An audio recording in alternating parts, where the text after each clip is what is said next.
He grabbed her hand, snatched her out of line, and walked toward his car, divinely parked in front of the club.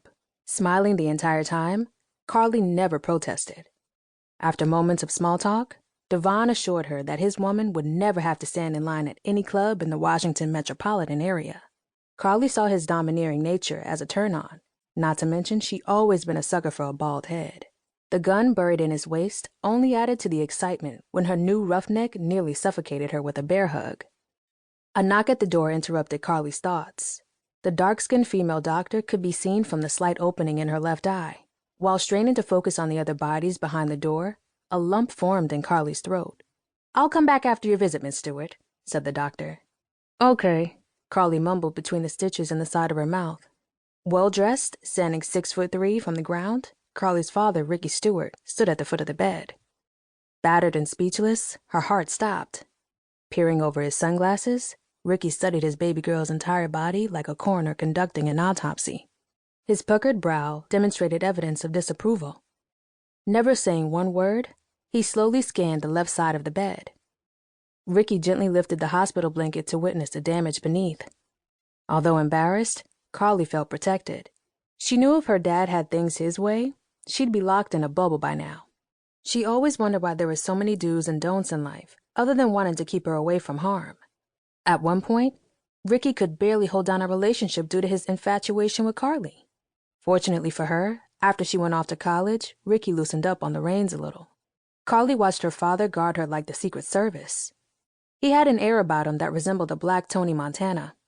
It was a good feeling having him around until he decided to do something unusual. Mr. Stewart pulled the covers back to examine Carlie's body for a second time. He pulled out a digital camera and snapped away like a runaway photographer, as the proof of the brutal beating was being assembled. It shouldn't have shocked Carlie, given her dad's background as a successful criminal lawyer, because this was step one in gathering the evidence. Grandma Jean broke the silence with her swift entrance. Generally, she'd entertain the family with some of her slick, old-school slogans. But today was different. Her only focus was Carlie. "Oh, baby, you all right?" she whined. Tears welled in her eyes at the sight of her favorite grandchild lying in such a state. Grandma Jean leaned her frail, petite body over Carlie's upper torso. With her gray, sleek bob resting on her grandbaby's chest, she wept worse than she did at her husband's funeral. Seeing her grandmother's face brought both pleasure and sorrow to Carlie's heart. Stroking her hand, Grandma Jean began to pray silently. "Mama, she needs more than prayer," Ricky shouted. "She needs a gun." Grandma Jean continued to pray with a raised voice while she squeezed Carlie's hand as tight as she possibly could. "I have some other ways of dealing with this punk," Mr. Stewart retorted. "And what is that?"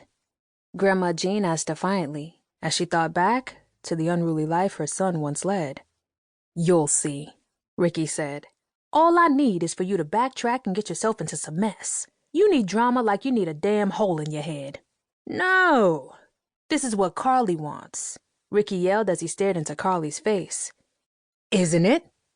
Isn't it?"